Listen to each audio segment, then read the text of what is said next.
Só para a gente, tá? Então tá. Tem nenhum problema. Já estamos ao vivo então aí.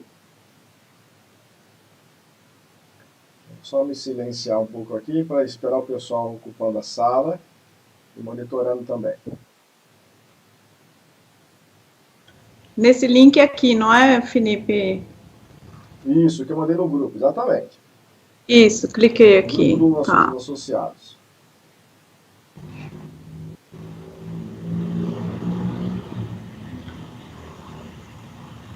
Vamos lá. Já estamos ao vivo então, esperar mais alguns minutos. Boa tarde a todos. Agradecer a vocês, antes de mais nada. Estamos aguardando mais alguns minutos aí para iniciarmos nosso webinar relativo aos reflexos penais da pandemia do Covid-19. Então, aguarde mais uns minutos, por favor. Já voltamos em breve aí. Iniciaremos dentro de alguns instantes. Obrigado.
Ok, pessoal, muito boa tarde mais uma vez a todos.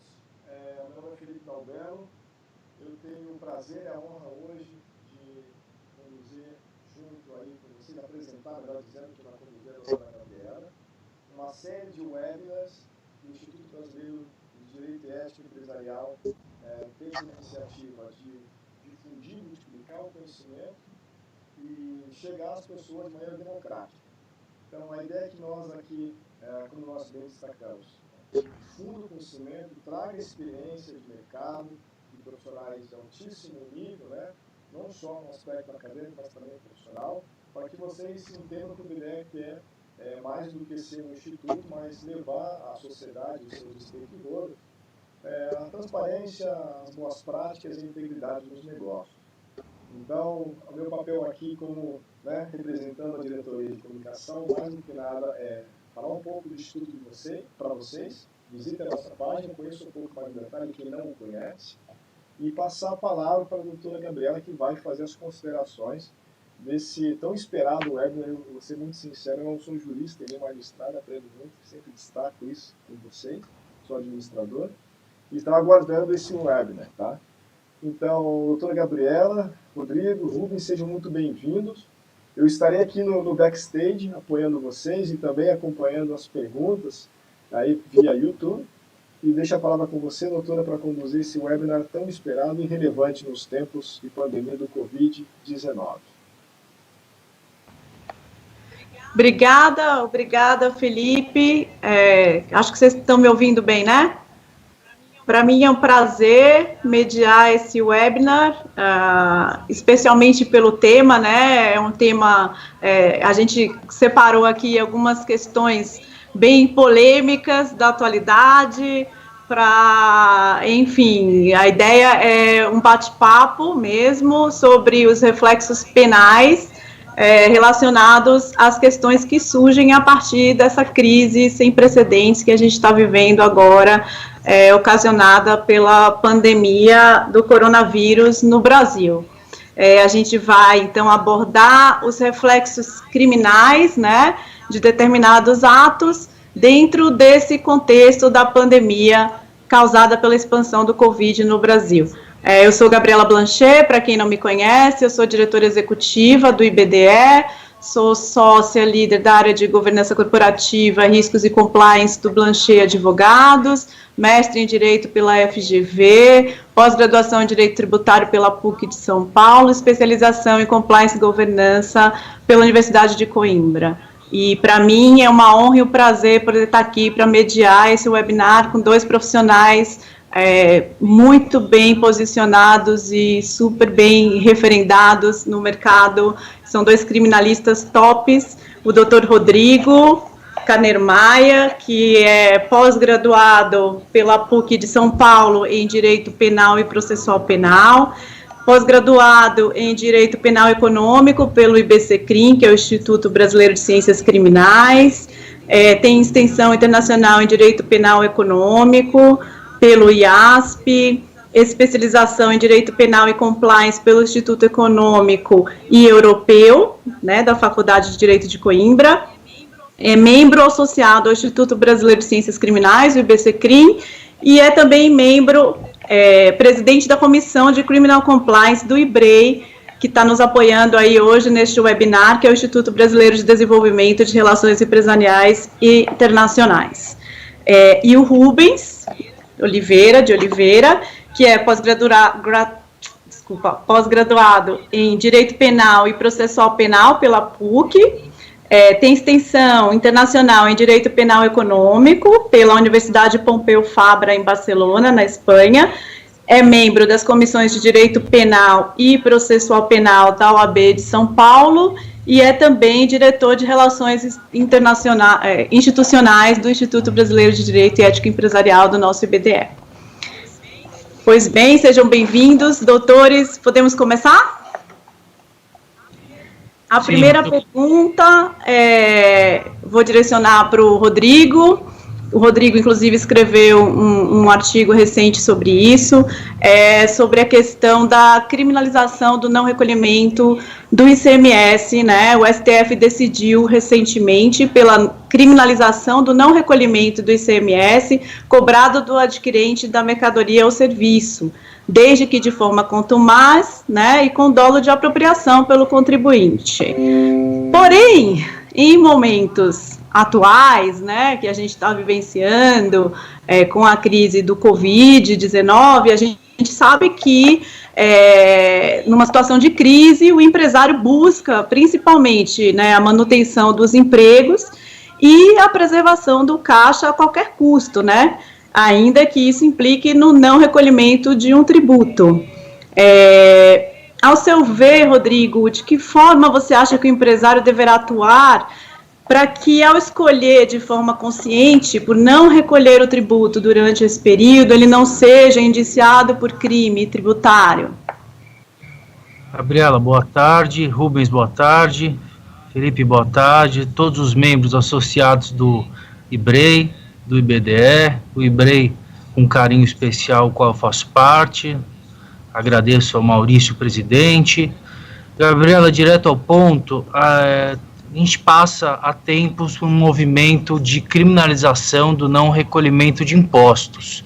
Há tempos o STJ já se posicionou e o ano passado veio à tona essa discussão com a caneta do Supremo dizendo: olha, você empresário, seja de qual porte, você, se não recolher os impostos, agindo com dolo, essa parte, não querendo impor um juridiquês aqui no nosso webinar, não é a linha que a gente vai adotar, mas se você agir com pré-propósito de querer não pagar, você incidiria na figura criminal do não recolhimento do imposto, sendo um aspas sonegador. Pois bem, a gente vive um momento excepcional, e esse movimento excepcional inclui não só o recolhimento de impostos, mas a escolha até de salvar este ou aquele, e infelizmente o de pagar isso ou aquilo. Isso é fato, isso não é retórica de advogado, e é uma verdade da sociedade presente. Isso a gente via nos movimentos anteriores de governos de refis, de ajudar aos munícipes e contribuintes a pagarem para diminuir essa massa passiva de tributos, os quais os entes federativos, União, Estados e municípios passaram. Frente ao movimento do Covid, dessa situação de não poder abrir o comércio, de não poder abrir e produzir e comercializar e ter essa situação, claramente vamos notar uma maior tônica na criminalização ante o não pagamento. Mas será que isso é a linha que se adota na jurisprudência? Ou será que é crível do ponto de vista até humano-social criminalizar uma conduta dessa? Vários artigos foram escritos, eu tive a honra de escrever um, junto com a nossa banca de advogados, foi publicado, e a análise da jurisprudência dos tribunais superiores, ela analisa uma situação. Será que a conduta que eu estou adotando é exigível? Eu não teria uma frente de escusa do direito penal chamada inexigibilidade de conduta diversa? Como que os tribunais se põem ante essa situação? Eles se põem da seguinte linha de pensamento de juízes, embargadores, ministros do STJ e do Supremo Tribunal Federal. Se você, empresário, na linha jurídica, comprovar que você não tinha outro movimento a fazer ante essa escolha ou outra, uma verdadeira escolha de Sofia, eu vou prestigiar o pagamento de impostos ou vou manter os salários de funcionários, de colaboradores da minha empresa? Nessa escolha bem documentada, disto ou aquilo, os tribunais, alguns, STJ, Supremo e o nosso Tribunal Regional Federal Terceira Região, e linhas de precedentes jurisprudenciais, têm dito o seguinte: olha, o advogado logrou êxito em comprovar que aqui o apelante, réu, acusado, seja qual for a denominação, não tinha outra escolha. Ele não pagou os impostos, não porque não quis ou quis, ele não teve saída, ele preteriu ante o pagamento do salário. Então, chegando à questão da pergunta bem posta, é que é uma escolha em que tem que ser documentada e vai o senso humano. Eu não recolhi porque eu não tinha outra saída, o meu comércio está fechado, eu não tenho receita e tenho despesa. Ante essa situação, a minha conduta não tem o dolo. Eu não estou deixando de recolher impostos para comprar um bem de luxo, eu não estou adquirindo um imóvel, eu não estou ampliando instalações filiais ou mandando dinheiro para a matriz no exterior, porventura. Eu estou tendo uma escolha única, vou manter os colaboradores no espaço de tempo, vou recolher os salários e não vou recolher os impostos. Será que isso tem crime? Eu tenho dolo? Não acho crivo ir por essa linha. A conduta é altamente culposa, indo muito além aquém do pensamento. Não tem uma figura dolosa. Portanto, criminalizar uma escolha única de vida, ou melhor, sobrevida no momento em que nós passamos, eu acho que é o momento de sopesar isso, inclusive na linha jurisprudencial. Eu não tenho conhecimento ainda de algum julgado. Eu ia te fazer essa pergunta. Covid como uma escusa legítima de não recolhimento. Mas o que há sim há julgados em que se postam como demonstrada a impossibilidade de outra conduta ao preterir o pagamento de uma coisa, salários ante impostos, é uma maneira sim de afastar o elemento do dolo, ou seja, a atitude do contribuinte para não ter configurado o crime. Mas uma coisa é mais certa que a luz do sol de colocar. Esta linha de defesa não é também uma situação em que não enfrentaremos uma ação penal. Por mais dolorosa que a seja, nós, infelizmente, vamos nos deparar com clientes e consultas jurídicas de ações penais postas em que o governo, a Fazenda ou a União dizem: você não pagou, agora se vira para comprovar o porquê. Por mais que seja um fato notório, que independa de provas perante o Código de Processo Civil, é uma situação. Então, essa é a linha a se adotar: documentar, proteger e talvez até demonstrar o óbvio, que é a situação em que a gente se adentrou e se legitima a tomar atitudes até não esperadas, porque o bom empresário brasileiro sofre para pagar em dia os seus impostos e nunca tem como via de regra: já sei que dia 30 eu não vou pagar, ou vou declarar de forma falsa, ou vou omitir do fisco. Não, isso não é via de regra no Brasil. A gente não acorda para ter um movimento criminoso de montar uma empresa para sonegar ou fraudar o fisco. Não, ao contrário, o movimento é contrário e vamos ter que ficar atentos a essa situação. Muito obrigada. Gostaria de ouvir a opinião do Dr. Rubens a respeito. Boa tarde a todos. Muito obrigado pela oportunidade. Agradeço a querida Gabi aí pela mediação, agradeço ao Felipe pelo seu empenho com a comunicação do Instituto, agradeço aos membros do Instituto, ao presidente. Muito gratificante para nós estarmos aqui. Como o Rodrigo bem colocou, é uma questão com a vinda do Covid, vai demandar uma reanálise dos tribunais, em atenção ao nosso querido Supremo Tribunal Federal. Efetivamente, o que está posto no julgado agora comentado é uma questão de uma criminalização desenfreada do contribuinte, né? O que não vejo de uma maneira muito correta. Acredito que a crise pós-Covid-19 será intensa e demandará uma reanálise dessa criminalização ao empresário. Ótimo, muito obrigada. Bom, já que a gente mencionou, né, a escolha de Sofia, de fato esse tema está nos Trend Topics.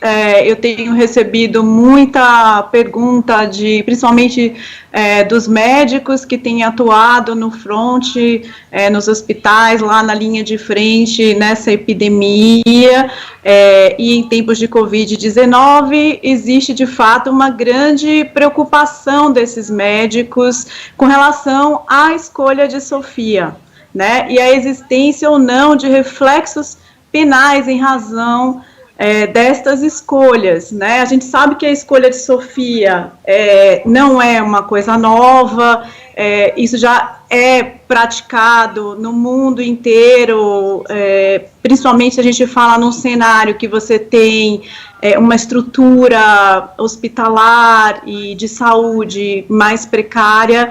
Então, a gente sabe que essa escolha sempre existiu, só que agora existe um holofote maior, né, com relação à escolha de Sofia, que é em virtude dessa expansão do Covid-19 no mundo inteiro. A gente viu, por exemplo, um exemplo real na Itália, que os médicos se viram diante de, não tiveram escolha, se viram nessa situação, né, de ter que preterir alguns pacientes em detrimento dos outros, inclusive os idosos. Então, a gente viu que na Itália os idosos não eram colocados em respiradores, esses respiradores eram priorizados para pacientes mais novos. E aí a minha pergunta, podemos começar com o Dr. Rubens, como você enxerga essa questão do ponto de vista penal? Existe alguma possibilidade de penalização em virtude dos médicos terem que fazer mesmo essa escolha? Gabi, a pergunta é muito pertinente, eu agradeço, né, no atual momento. Recentemente, a Folha de São Paulo, pelo meio do colunista João Pereira Coutinho, fez um editorial sobre a seguir denominado: por que salvar um jovem delinquente e abandonar um velho exemplar? Né?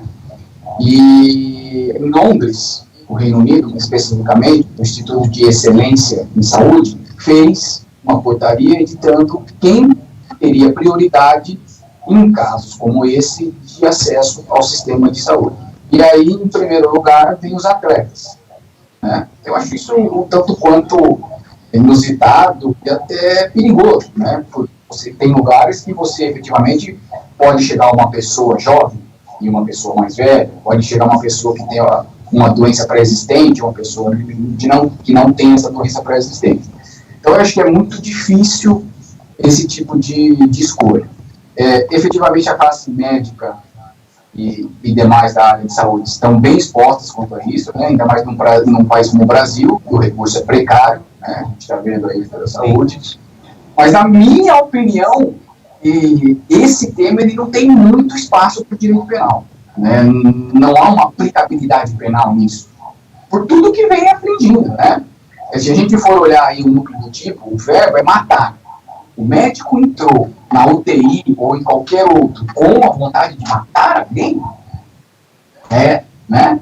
Então, efetivamente, é uma questão muito delicada, né? Em outros países, salvo engano, a Alemanha, há uma previsão legal de que não tem nenhuma responsabilização para o profissional de saúde nesse cenário. No Brasil não temos, então ele efetivamente está adstrito ao nosso ordenamento penal, que seria aqui o crime de homicídio culposo. Mas também não vejo como o médico inferir nisso, né? O homicídio culposo na modalidade de omissão, né? O médico teria condições de ser omisso? Ele poderia um ato omisso na escolha? Olha, você fez uma escolha e foi omisso em detrimento da outra, né? Então, eu não vejo essa questão de direito penal abranger, mas é viável que alguém que venha a se sentir lesado, familiar, ou em caso de lesão a própria pessoa, venha solicitar uma demanda policial. Isso é viável no nosso ordenamento jurídico. E o que fazer? A nossa orientação é que isso seja efetivamente documentado, o procedimento pelo médico. Não basta um estado de necessidade ou a questão posta do Covid no país. Eu acho que, assim, a cadeia tem que ser muito bem escrita pelo médico. Olha, esse dia tinha isso, tinha aquilo, no prontuário médico, efetivamente, na minha hora, chegaram 2 pessoas, eu fiz uma análise, aquela que eu tinha probabilidade de mais êxito nos procedimentos de salvamento, eu coloquei à frente num único aparelho que tinha disposto na UTI que eu estava. Né? Diante disso, minimiza uma eventual sanção penal. Que, repito, na minha concepção, não há nem como iniciar uma investigação. Você não tinha indícios mínimos aí de autoria para iniciar uma investigação policial. Ótimo, muito obrigada. Doutor Rodrigo, nessa linha, né, da escolha de Sofia, como você enxerga essa questão? Gabi, eu vou discordar um pouco na linha do Rubens, no sentido único e exclusivo do ponto de eu concordo com ele. em 90%. Concordo. Concordo em 90%, mas num ponto só, e talvez ele venha concordar comigo depois, ou eu mudar de ideia. Eu acho que há cabimento sim de penalização. O movimento, o direito penal nasceu, podemos estudar todos os doutrinadores, da época do meu avô até a presente data. Ele era para ser a última ratio, hoje ele é a primeira ratio. Haja vista a pergunta primeira, eu vou criminalizar quem não paga imposto? Mas isso é no direito tributário? Não, o penal traz à tona para fazer o cara pagar. É uma retórica, uma verdade posta. Então, trazendo a resposta dele, é o seguinte: essa escolha do profissional de saúde, nós aqui atendemos bastante profissionais de saúde que se vêem em situações de homicídio, como ele bem colocou, culposo, em situações de falta, às vezes, até de exames que esquece numa emergência e o paciente vem a evoluir alto. Ok? A Espanha, visando a diminuir isso e a padronizar, montou uma cartilha. Eu não vou adentrar muito, até porque não somos da área de saúde e nem tenho essa formação e nem a desejo. Respeito e dei uma lida. Ela uniformizou essa linha chamada medicina de catástrofe. Ou seja, haja vista que tudo sai do controle. O paciente, o hospital, os aparelhos, os insumos, o Estado, o mundo está precisando de tudo. Ele padronizou através da medicina de catástrofe. E ali tem os guidelines para seguir do atendimento primeiro até a entrada no hospital, até a saída. E é muito interessante essa padronização. Por quê? O que ela visa? Ela visa a evitar justamente esse enfrentamento do direito penal a um médico numa situação de caos, de leitos com pacientes moribundos, falecidos, o pós-retaguarda de retirada do corpo não funciona, não tem, se mistura a tudo, e você tem uma pandemia, inclusive, a nível de saúde dentro do hospital. Voltando ao ponto, só quis colocar essa situação. Como que seria o iniciar de uma investigação de cunho penal na situação do médico adentrar nessa escolha? Ele tem possibilidade de ser processado criminalmente? Essa seria a minha única discordância pontual em relação ao que o Dr. Rubens disse. Sim. Há saída legal para tirá-lo dessa situação extrema? Sim. O Código Penal, ele abarca possibilidades no seu artigo 23 e 24, aos nossos, quem nos ouve aqui pode depois pesquisar ou nos mandar perguntas. O 23 e 24 do Código Penal brasileiro, ele abarca situações de exclusão de ilicitude. E ele fala, é bem rapidinho, não há crime quando o agente pratica o fato em 1. Estado de necessidade. 2. Legítima defesa não é o caso. 3. Estrito cumprimento do dever legal. Ante essa escolha de um paciente de certa idade ou de um novo, esse utilitarismo colocado e muito bem ensinado, quem quiser pesquisar, professor Michael Sandel, de Harvard, no curso famoso, um dos mais famosos do mundo, chamado Justice, ele escreveu no estado de São Paulo, falando sobre isso. O mundo passa por escolhas, inclusive dos bens, vida. Mas será que isso é para se escolher? É. E justamente, Gabriela, esta escolha e tirar o direito penal de atuação do profissional de saúde da linha de frente, ele tem que fazer um balanço de exatamente ser o mesmo bem jurídico tutelado. Portanto, eu entro no campo penal e saio dele da mesma forma, entre aspas, quando eu vou preterir uma vida a outra. Nessa situação, pelo artigo 24, se encaixa e eu neutralizo por esta atuação. A gente não pode esquecer que nós não estamos em condições normais de temperatura e pressão. Nós estamos no caos. No caos. E essa escolha justamente faz com que este direito penal possa vir afastar a imputação do direito penal colocado a este profissional de saúde. Então, retirar a atuação do direito penal, eu não acho que de pronto é uma linha de raciocínio, falar, não, ele não vai ter uma atuação penal. contra ele por essa escolha de saúde? Vai sim. Nessa linha, eu aproveito, então, para encaixar mais uma pergunta. A gente sabe que existe uma escassez, né, de leitos de UTI no Brasil, sim, no mundo inteiro, especialmente quando a gente está falando de uma pandemia, né, e no Brasil especialmente. E aí surgem aquelas questões que imagino que vocês já estejam acostumados aí, do médico receber de repente lá no hospital uma ordem judicial determinando a internação de um paciente na UTI.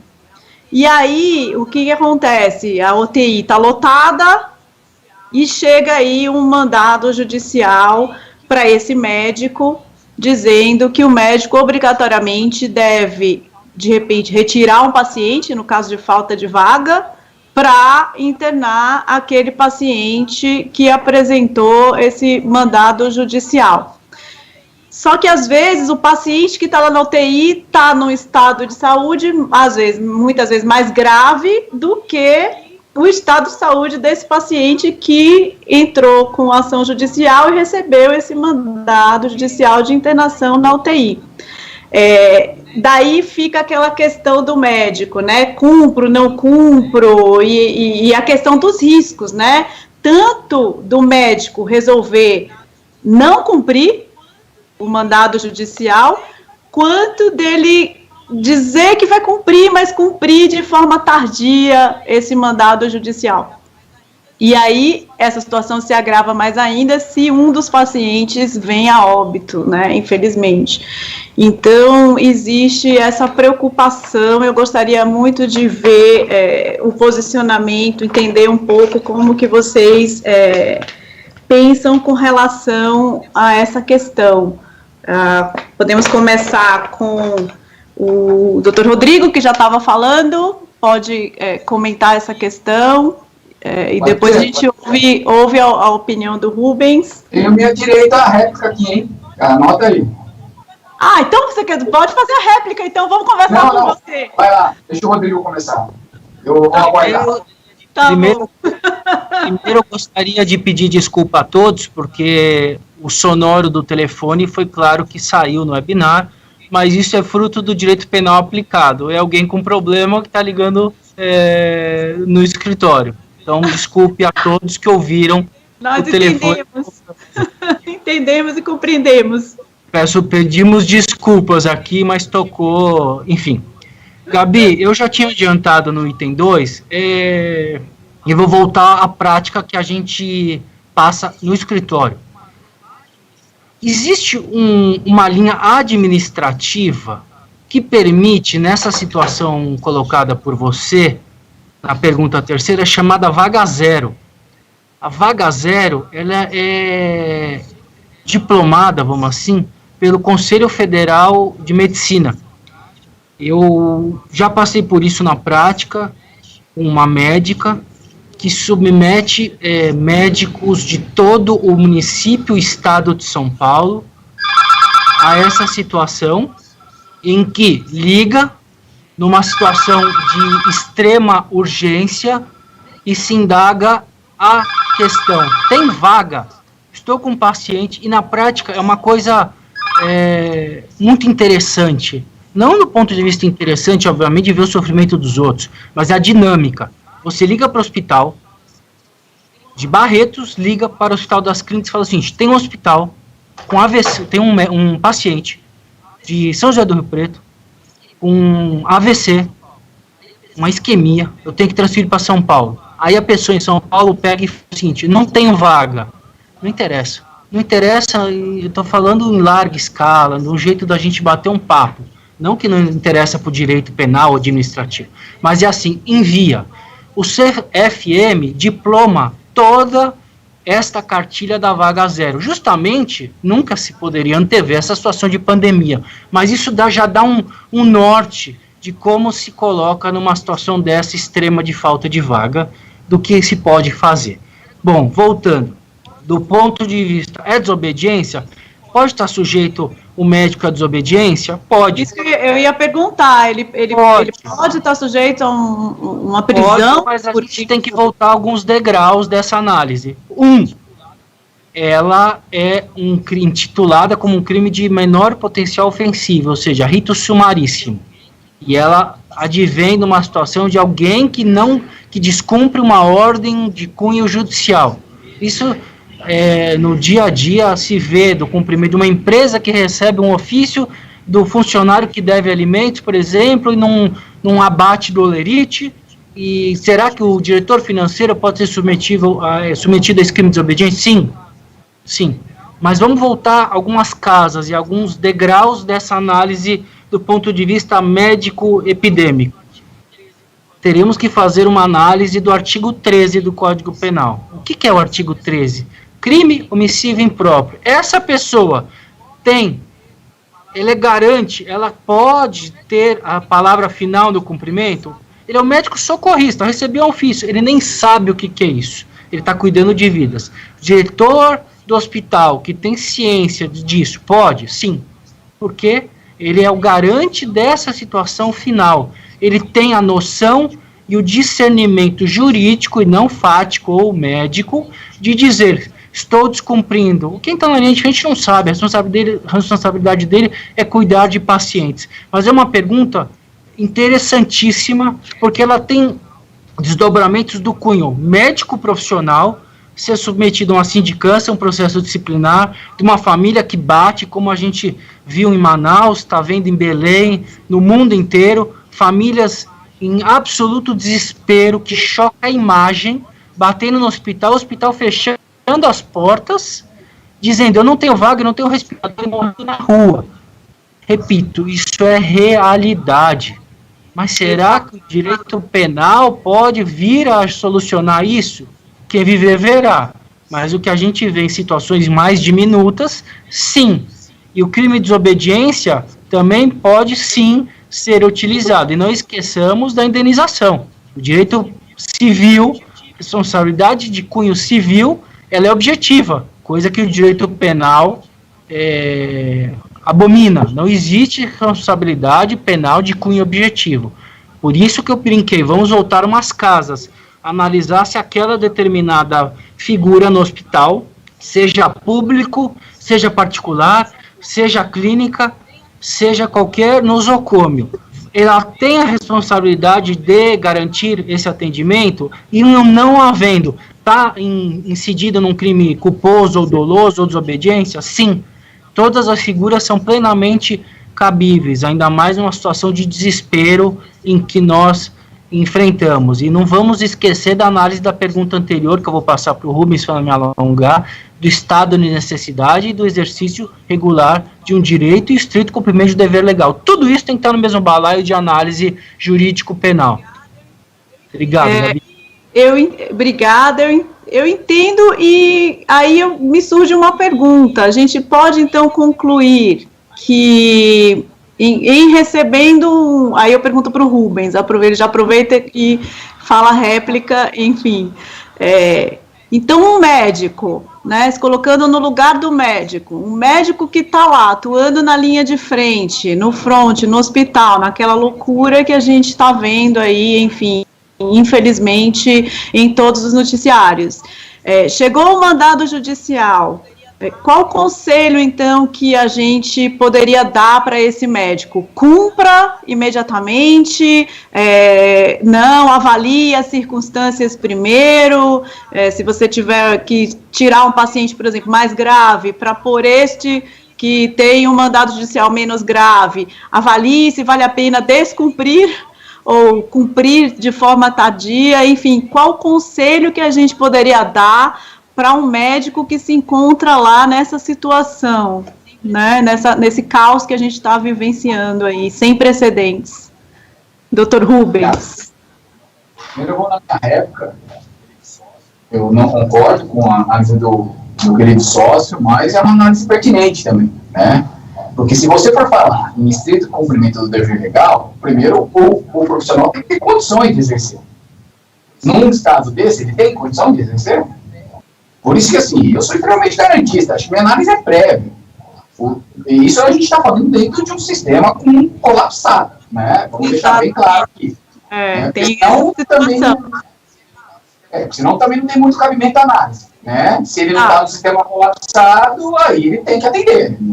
Não seja de uma maneira efetiva, mas de uma maneira ele tem que entender. Então, no sistema colapsado, eu entendo que não há muita margem para a aplicabilidade do direito penal, né, pelos motivos já expostos. Quanto à pergunta, essa é uma pergunta extremamente complexa, porque você também tem uma ordem judicial, né? Tem um juiz lá, o poder estatal falando para você, meu amigo, cumpre aí, porque senão você terá complicações. Agora, de novo, partindo da análise de um sistema colapsado, é difícil a situação do profissional de saúde, né? A gente não pode deixar de imaginar isso. Olha, interna um rapaz aí, aqui não tem leito. E aí? Agora, também... Pois é, e por outro lado, o juiz, às vezes, não tem acesso.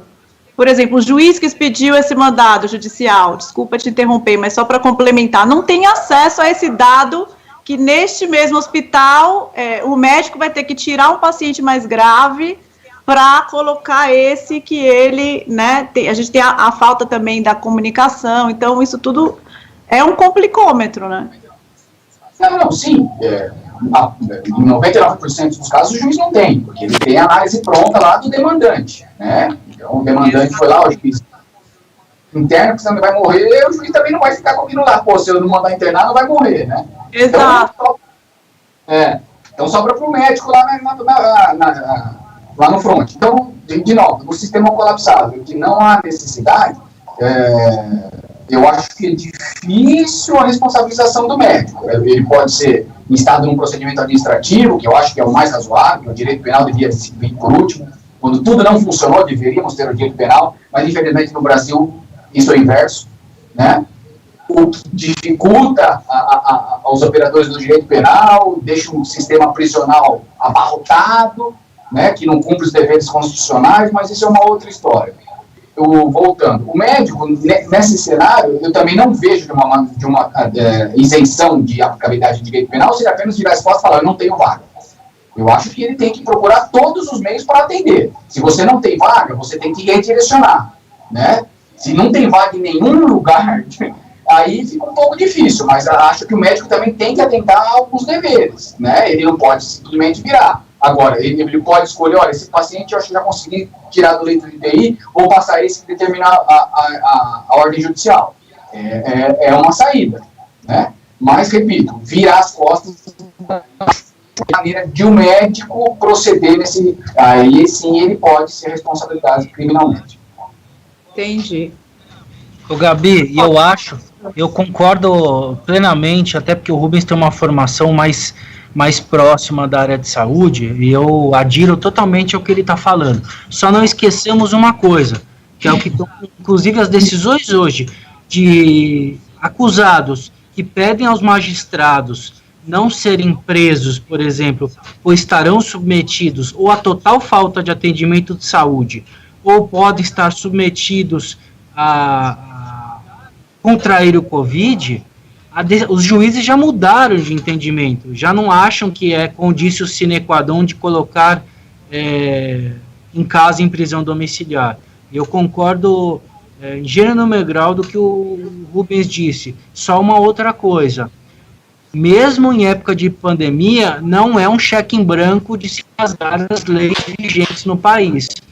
Nós não estamos em estado de sítio, por mais que ponto de vista fático estejamos, mas não é uma excusa para não cumprimento da lei. Isso que é o mais triste. Está tudo valendo. Desobediência, homicídio culposo, doloso, os crimes omissivos, quando você tem condição, juramento de Hipócrates, que os médicos fazem, que é muito sério, e eles o fazem de maneira clara e objetiva. Faço o possível para atender tudo e a todos.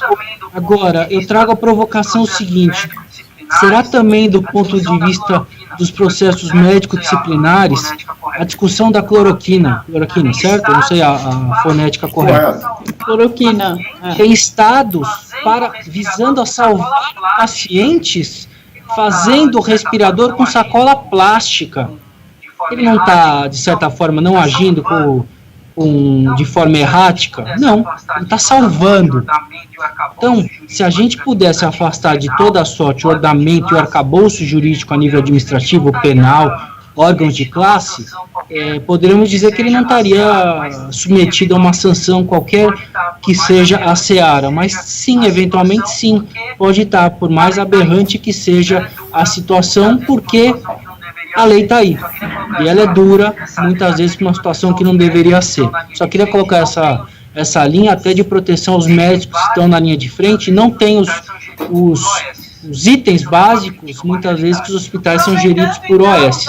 Isso não é uma crítica, é uma realidade. Né? Aproveitando, então, já que você mencionou, daí surgiu uma pergunta que nem estava no script, mas, enfim, eu acho que é uma pergunta que muitos querem saber, a questão dos tratamentos, né, off-label, que são tratamentos experimentais, não necessariamente, né, são aprovados pelos órgãos regulatórios. No entanto, ele está lá naquela situação de que não tem muita outra opção a não ser fazer o teste com esses medicamentos que eventualmente possam ajudar, como foi o caso da cloroquina, né, que foi aventado aqui, dentre outros medicamentos, o antiviral para tratamento da AIDS, lá, o Remdesivir, enfim, outros tipos de medicamentos, e aí a gente entra nessa mesma situação, né, a gente está vivendo uma pandemia e ele está fazendo uso de tratamentos off-label, né? Como é que vocês enxergam nessa mesma linha, né, de exclusão da penalidade, né, digamos assim, em virtude da situação, ou não? Como que vocês enxergam? Olha, eu vejo que um tratamento fora das normas legais é crime. Eu não vejo de uma outra maneira. Agora, existem estudos recentes, portarias recentes, que podem dar margem a isso. Né? Agora, fora um tratamento aí para trazer um exemplo bem grotesco, mas de um presidente de uma grande nação, se você vai lá e usa desinfetante, aí você comete um crime, né? Fora das normas estabelecidas, sejam elas administrativas, uma cloroquina da vida que o paciente assinou um termo lá de responsabilidade em virtude de ser um tratamento experimental. Mas aí isso tem que tiver dentro das normas legais, né? Aí não tenho também todo esse conhecimento para falar sobre o direito médico, mas se está fora, por exemplo, de uma Anvisa, não tem uma autorização de um ente que respalde a atitude do médico, aí ele está apto a levar... Assumindo alguma responsabilidade, né? Alguma possibilidade de responsabilização, né? Exato. Tá ótimo. Bom, então vou trazer mais uma cabeluda aqui agora. Com relação, vamos mudar um pouco agora o assunto, todo mundo acompanhou, enfim, tem acompanhado nas notícias alguns casos polêmicos que se tornaram públicos, por exemplo, de um empresário que fugiu para a Bahia estando infectado com Covid-19 e mesmo após ter a confirmação de que estava com a doença, continuou fez festa, convidou amigos para sua casa, enfim, de uma certa forma quebrou ali uma regra da quarentena e do isolamento social, né? A gente também tem casos de digital influencers que, enfim, patrocinando festas e aglomerações. Hoje mesmo eu li uma notícia no UOL de uma mulher que foi presa em flagrante ontem no Ceará por realizar uma festa, né, promovendo uma aglomeração, inclusive usando o dinheiro do auxílio lá dos R$600 que ela tinha recebido do governo. E aí eu gostaria de ouvir dos nossos criminalistas aqui, a gente pode começar pelo Rodrigo, depois o Rubens, qual a opinião de vocês, quais são os crimes que as pessoas estão, né, estão sujeitas ou não a algum tipo de crime, enfim, gostaria de ouvir vocês. O Gabi, dividindo, o Rubens, inclusive, escreveu um artigo muito interessante sobre o ponto de não cumprimento de medidas sanitárias. Esse artigo foi até publicado. Verdade, eu li, é verdade.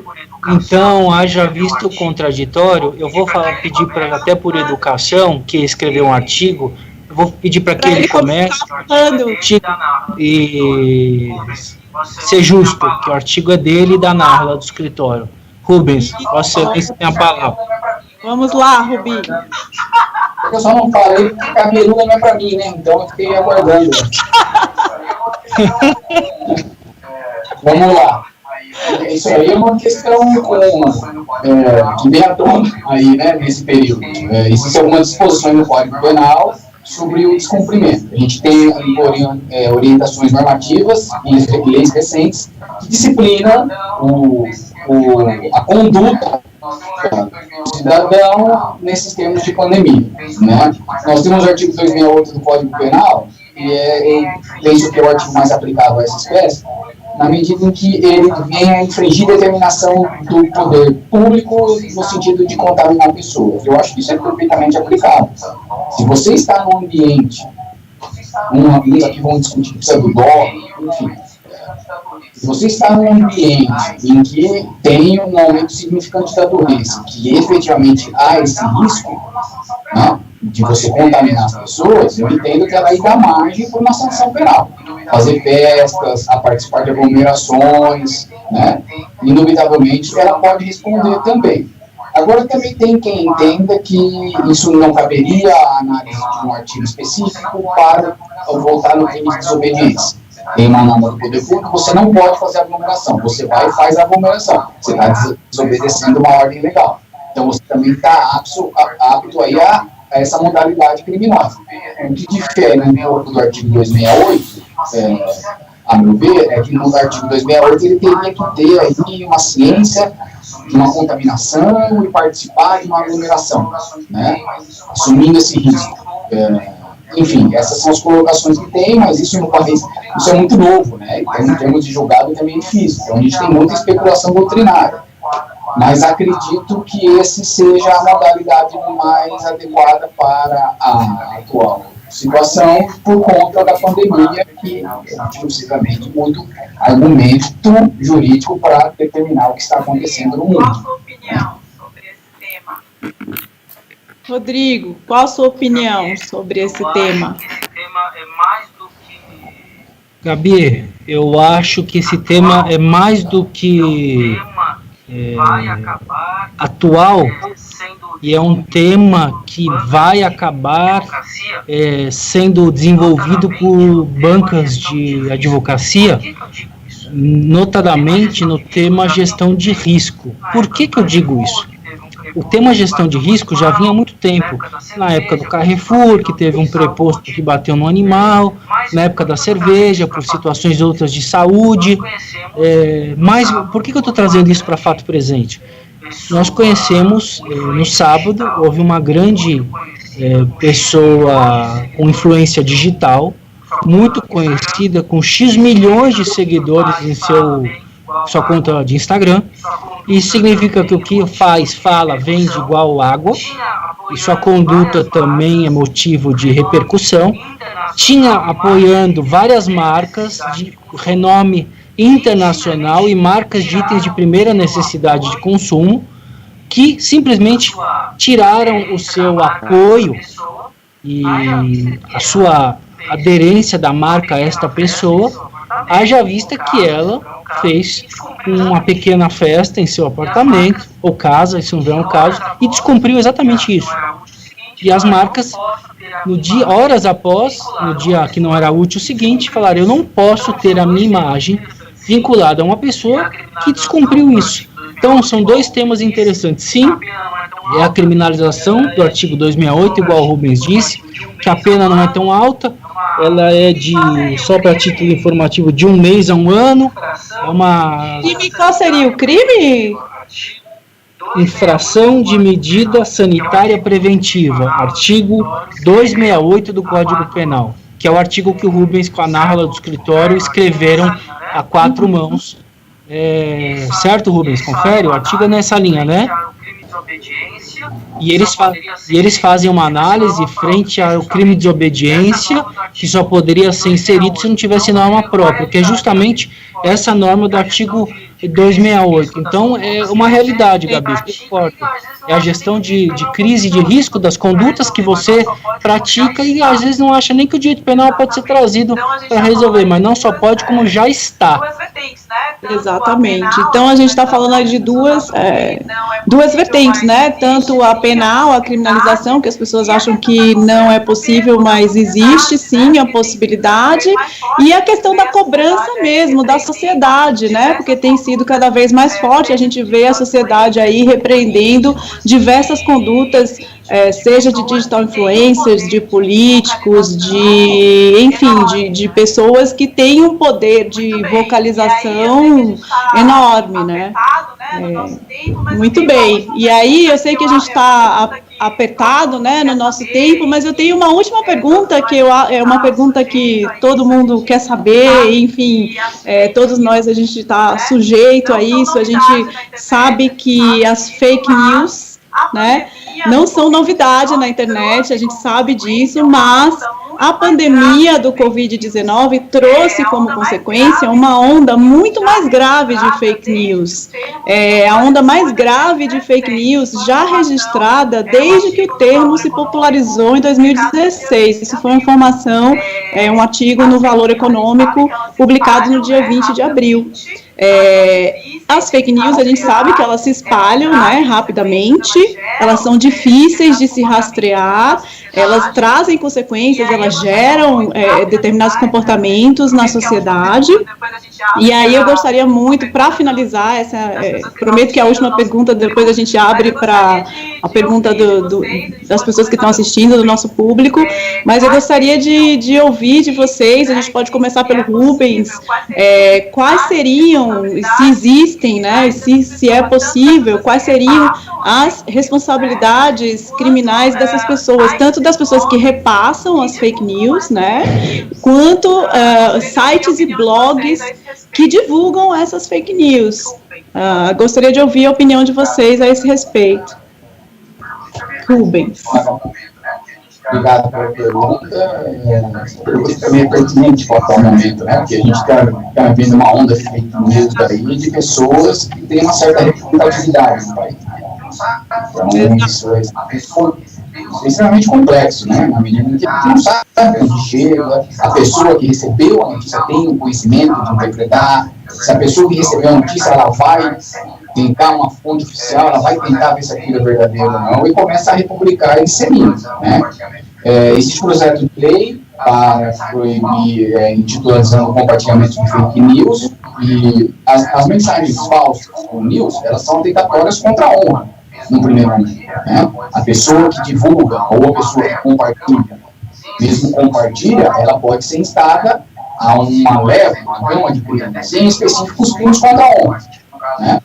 Você, por exemplo, pode atribuir até crime a uma pessoa que não, a gente, no caso que a gente defende, que em dado momento ela tem um descompasso em um ambiente de trabalho com uma outra pessoa, e isso aí acabou virando uma coisa muito complexa na vida dela, porque as redes sociais, a rede social foi invadida, republicou para contatos próximos, teve dispositivo invadido e propalou uma série de liberdades, né? E isso efetivamente prejudicou demais a pessoa, né? Tanto em sociedade como no trabalho, na própria casa, né? Então, é uma coisa hoje que é muito premente essa criminalização, né? Então, não há uma criminalização específica, mas, assim, aquele que elabora, sem dúvida, né? Se ele elabora uma notícia, tendo ciência que ela é falsa, com o intuito de correr, ele tem dolo, a consciência e vontade de praticar um crime tremenda, seja de difamação, seja de calúnia, seja de injúria, né? E volto a repetir, e até por orientação, sempre se preocupe naquilo que você vai compartilhar. É muito importante. Mas hoje tem um monte de grupo de pessoas de infância, às vezes chega e vem aquela discussão acalorada em cima da notícia, depois você vai ver a notícia nem é verdadeira, né? E aí muitos compartilharam, e aí vem a questão, você ensina no crime, se você compartilhar uma coisa contra a honra ou atribuindo o crime a alguém, você vai ser punido penalmente. Rodrigo, quer complementar? Exatamente o que o Rubens falou, é muito simples. Se você... Gabi, exatamente o que o Rubens falou, é muito simples. Se você, tirando os projetos de lei que estão em andamento nas casas legislativas, é uma questão pontual com uma pergunta idem pontual. Você compartilha uma injúria, você vai ser submetido a um processo criminal, uma interpelação judicial, uma queixa-crime de injúria.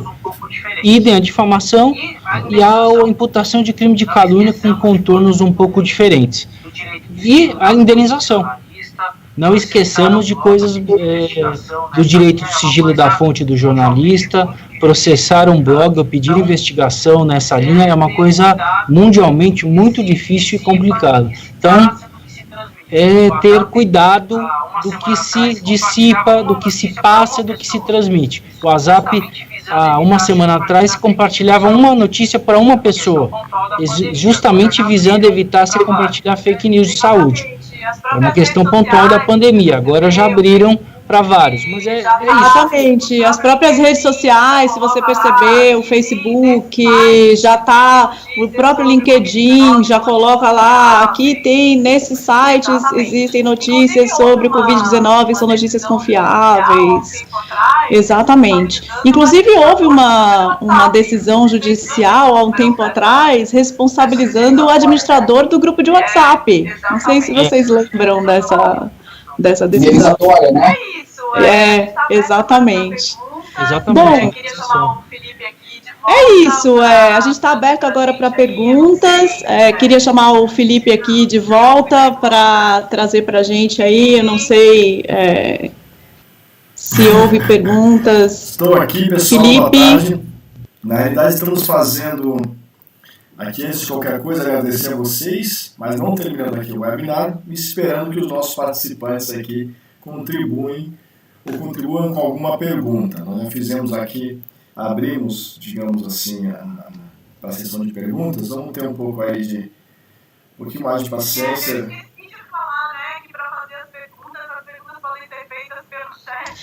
Eu esqueci de falar, né, que para fazer as perguntas podem ser feitas pelo chat lá do YouTube, né? Vamos guardar mais alguns minutos aqui, os parabéns a todos.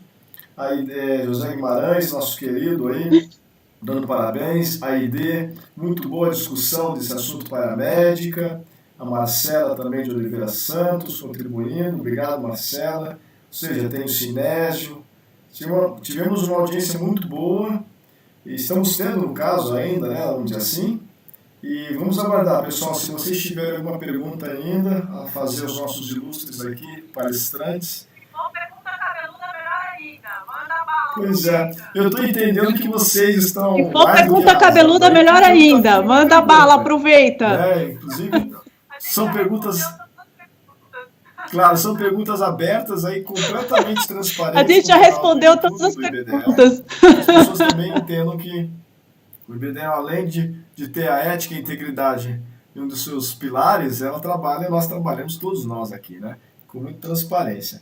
Vocês fiquem à vontade aqui, Gabi, Rodrigo, Rubens, em encerrar, deixa eu ver aqui, assuntos muito atuais, Carolina Calil, parabéns. Não sei, aguardamos mais alguns minutos, vocês que conduzem aí, não estão vindo mais nenhuma pergunta não, tá? Eles estão, acho que na verdade, muito fiéis aqui, né? O número ainda de participantes não diminuiu, então fiquem à vontade se vocês querem fazer as considerações finais, e eu já agradeço aqui e volto no finalzinho, estou aqui atrás dos bastidores, tá? Se tiver alguma pergunta eu atualizo vocês, tá bom? Acho que seria ótimo. Vamos aí arrematar tudo isso que a gente discutiu e Então, Rubens, Rodrigo, vamos aí arrematar tudo isso que a gente discutiu e fazer um resumo aí. Eu vejo que a gente tem muitos médicos preocupados, enfim, qual o recado ou o conselho que vocês deixariam aqui para a gente finalizar esse webinar? Eu acho que principalmente para os médicos, a gente só tem a agradecer, que estão lá na linha de frente, muitos deixaram família em casa, e eles têm uma preocupação muito grande de ter a melhor condução possível, ainda que chegue um momento que ninguém quer, que é esse momento da escolha de Sofia, que tem sido tão debatido, enfim, em muitos meios de comunicação. Então, qual seria assim, a mensagem final que vocês deixariam aqui para eles nesse webinar? Rubens. Vamos lá. O questionamento do pessoal da área de saúde acho que nunca foi tão incisivo, né? Primeiro, se eles vão dar conta. Segundo, que eles também estão expostos, né? São os mais expostos aí ao contágio. Então, realmente, a situação deles não é muito fácil, não. A minha orientação é documente. Porque a pandemia um dia vai passar. Os prejuízos, a tristeza daqueles que tiveram os entes que se foram, não vai passar tão cedo, né? Então, médico, enfermeiro, auxiliar de enfermagem, enfim, pessoal, se documenta. Paramédicos, né? Cuidado com os prontuários especificamente, né? Se documente. Se você se deparar numa situação dessa, faça de tudo para que chegue muito bem documentado. Desde como você entrou, o passo a passo como foi acontecendo, as pessoas que estavam próximas, aquelas que podem vir a corroborar a sua versão. Isso é muito importante em matéria penal, né? Então, se documente. E, efetivamente, isso vai acontecer ao profissional da área da saúde hoje. Então, que ele tome certos cuidados, certas cautelas e consiga depois demonstrar que isso, efetivamente, foi o máximo que ele conseguiu fazer. Eu acho que a documentação primeiro. Rodrigo. Qual é a saída para evitar problemas? Eu acho que a documentação primeiro. Qual é a saída para evitar problemas? Contrate um bom advogado. E o recado aqui passado é o seguinte: ninguém espera, e nem queremos que fique essa mensagem de que um médico na linha de frente, numa situação que ninguém atende a dor de cabeça, e é um caos, o caos. Pode tratar de um hospital de primeira linha, ou de um hospital público, igualmente de primeira linha também, mas ninguém quer que o médico pare na frente do hospital e pense: será que o direito penal vai me atingir? Não, muito pelo contrário. A nossa função é trazer elementos que, no pós-acontecimento, possam adentrar na conduta do homem médio, seja ele advogado, seja ele médico. E aqui na questão da pandemia, o ponto de vista de saúde fica com uma tônica mais forte. Mas exatamente isso, a documentação, que nem o Rubens disse, você disse, os prontuários. O prontuário não é uma coisa que você tem acesso, você precisa de decisão judicial para ter acesso ao prontuário. E o prontuário é o raio-x do que aconteceu, do primeiro atendimento aos exames ministrados, ao que foi solicitado, qual é o quadro que foi exposto pelo paciente.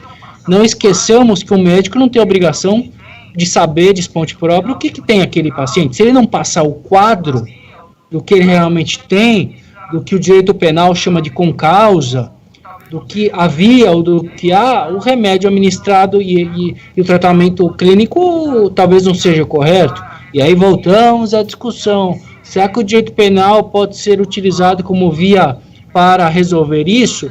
É o que se vê aos baldes, processos de médicos e processos éticos disciplinares de médicos em situação de caos que seguiram uma linha ou outra.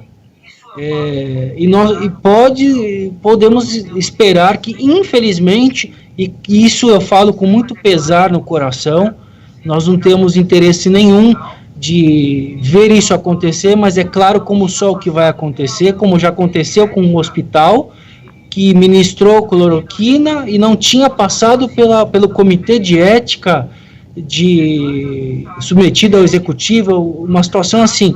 Então, veremos diretores de hospitais, médicos processados até em órgãos de classe por não ter seguido os protocolos.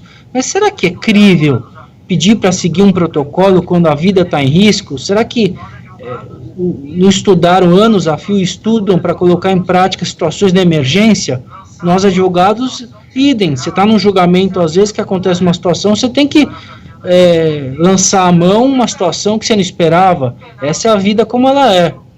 Parafraseando Nelson Rodrigues, mas é uma verdade. O direito penal, o direito administrativo, infelizmente, repito, como está na primeira pergunta posta pela Gabriela, ele vem sendo trazido para socorrer os problemas da sociedade moderna. Será, Gabi? Será, Rubens? Será, Felipe? Será os nossos ouvintes? Que aplicar o utilitarismo de salvar uma vida ou outra, um juiz, o órgão do Ministério Público vai entender que foi um ato de salvamento? Será que isso vai ser utilizado como linha de excluir a responsabilidade penal ou civil? Se a gente lê o texto que o Michael Sandel é um texto espinhoso, mexe muito com o seu brio, com o seu sentimento, com o que você entende de justo. O que é justo para mim, às vezes não é justo para o outro. E essa é a nossa missão aqui, é aplicar o direito. Mas essa sensação de abdicar de uma vida e salvar outra, isso é o que está acontecendo. Abre os jornais de qualquer linha, você vê Espanha, Itália, Europa em geral, salvo países como Grécia e Austrália, que tiveram uma parada repentina de contaminações, é o direito se socorrendo da escolha de salvar um ou outro. Médicos que não podem adentrar em asilos e salvar idosos porque lá está infestado de vírus e não tem o básico. Então, será justo o direito, em sua totalidade, ser chamado para resolver problemas da sociedade moderna e problemas dela? É uma inquietação que eu me vejo sem resposta e talvez seja motivo de um outro webinar. São muitos problemas e talvez zero de soluções. Inclusive chegou aqui uma pergunta, só para finalizar rapidinho, que a gente já está estourando o nosso tempo, justamente relacionada a isso, provavelmente veio de algum médico.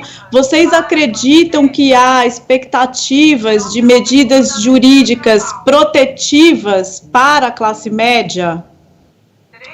É uma pergunta da Alessandra Paula. 3 minutos. Medidas jurídicas para a classe média no sentido de proteger a classe média, é isso? Isso. Alguma medida jurídica que seja protetiva para a classe médica, nesse momento que eles estão vivendo. Além de documentar, tem alguma outra forma de se proteger, alguma medida jurídica?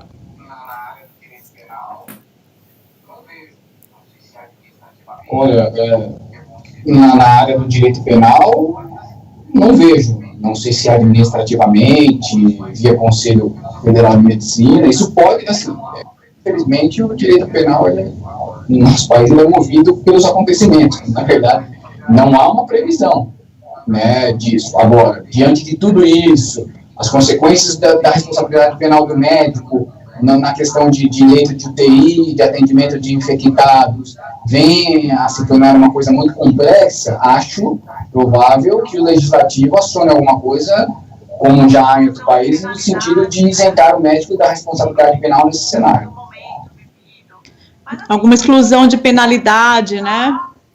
Em virtude do momento vivido. Mas, assim, o importante é documentar, se informar com relação às medidas administrativas e, enfim, tentar evitar a prática de qualquer ato que possa depois, né, ser tipificar algum tipo de crime, ou, enfim, eu acho que talvez seguindo nessa linha e buscar sempre orientação. Eu imagino que nos hospitais privados eu sei que tem um jurídico, sempre tem pessoas do jurídico à disposição para ajudar com relação a qualquer dúvida, né, que os médicos tenham relacionada a qualquer procedimento que eles tenham que adotar durante essa crise. Exatamente, Gabi, é o dever de reportar, é o que a gente passa em situações do dia a dia da advocacia. O médico vai ter, como autoblindagem, vai ter que reportar. Se é uma situação fora do do esperado, ele vai ter que reportar ao diretor clínico, ao hospital. Não tinha EPIs básicos para o atendimento, estou com X profissionais contaminados ou submetidos a, e passa para o corpo clínico. A partir do momento que você recebe uma informação, você tem que passar para frente para quem tem o dever jurídico, que eu volto à questão do artigo 13, de resolver ou responder por isso. Não tem jeito, é se reportar, avisar o problema que está acontecendo.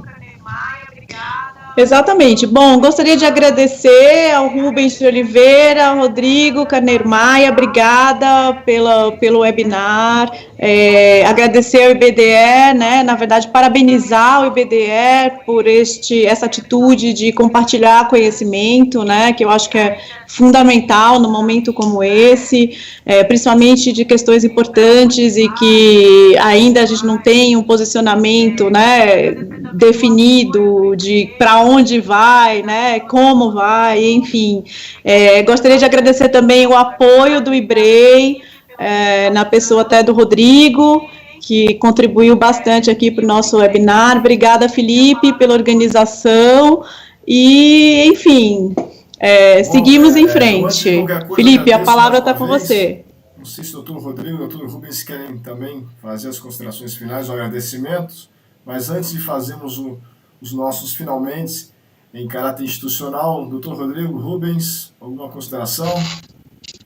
Queria, na condição de presidente da Comissão de Compliance do IBREI, colocar o... Eu queria, na condição de presidente da Comissão de Compliance do IBREI, colocar o espaço institucional do Instituto, na pessoa da nossa comissão, do presidente, agradecendo também ao nosso sempre Instituto Apoiador, na pessoa do Rubens e da Gabi, o IBDE, na condição do seu presidente também, que nos ouve e fala por chats aqui, com perguntas muito inteligentes, e que a gente, os três, incluindo a mediadora, que é muito inteligente também, estamos à disposição de questões, inclusive tem uma questão de cunho tributário, que nós três podemos responder depois. O Zé Luiz Passos de Araraquara, um grande amigo também, não vai ter tempo aqui, mas eu queria agradecer o espaço e estamos abertos para essas questões do dia a dia, não só epidêmicas, né? Obrigado, Felipe, pelo seu apoio também, incondicional, para que isso, que parece fácil, não é para acontecer. Também só tenho a agradecer a todos, agradecer a Gabi aí pela mediação, agradecer meu sócio pelo conhecimento, agradecer ao Instituto pela confiança, aos participantes, né, que é muito importante os participantes, desejar boa sorte para a classe médica aí, que não terá tarefa fácil a partir de agora, e estamos aqui para ajudar sempre, com qualquer tipo de propósito. Né? Felipe, obrigado aí pelo apoio. O pessoal acha que fazer uma questão dessa é só se sentar lá, todo mundo senta em cada cadeirinha, aperta o play do computador e sai. Não é, né, Felipe? Bom, muito bem. Então, eu te agradeço e, pessoal, muito obrigado a todos. Obrigado mais uma vez, doutores, doutora Gabriela, pela condução. Sempre uma fonte, vocês todos, de verdade, de inspiração, de reflexões e aprendizado. Algumas mensagens e considerações finais aqui, porque como o Dr. Rubens, Rodrigo e Gabriela bem comentaram e disseram, destacaram, nós não faríamos esse webinar se não fosse naturalmente o interesse, os inputs e a manifestação de vocês associados e a sociedade de maneira em geral em querer transformar a nossa realidade do país, em querer ver um país próspero, né, pulsante e naturalmente numa direção democrática e crescente, não, né, no que a gente vem assistindo nos últimos anos. Então nós também fazemos aqui e contribuindo da nossa parte, cada um contribuindo com a sua parte. Queremos destacar também que o IBDE, junto, na liderança do nosso presidente Edmo Neves, junto com a diretoria, inclusive aqui nossos diretores aqui falam, estão reformulando e trazendo para esse ano 2020, para os próximos anos, iniciativas digitais e presenciais. Então, eu convido todos vocês a visitarem nossas páginas, mas, sobretudo, a página institucional, para que conheçam um pouco das nossas iniciativas, além do webinars. Teremos cursos, teremos publicações, entrevistas. Então, é uma forma que nós acreditamos também e convidamos vocês a se associarem conosco, poder somarmos força nessa direção que a gente tanto quer para um país melhor.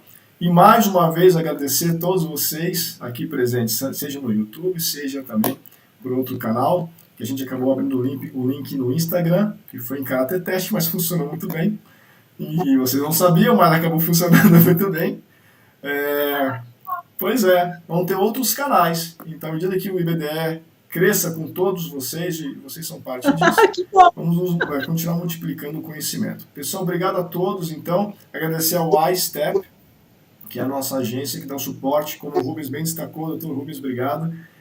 Não é simplesmente ligar a câmera e fazer o webinar, tem todo um apoio. Vamos deixar aqui o nosso imenso e muito legítimo agradecimento ao IBREI, que mais do que um parceiro aqui com a presença do Dr. Rodrigo, faz militância também da integridade e as boas práticas de governança, risco e compliance nos negócios. Obrigado a todos, fiquem com Deus, se protejam e aguardem até o próximo webinar. Obrigado, queridos. Tudo de bom para vocês e sucesso. Obrigada. Tchau, tchau. Tchau, até logo. Até logo. Obrigada. Felipe, tchau, tchau. Boa tarde a todos. Obrigado.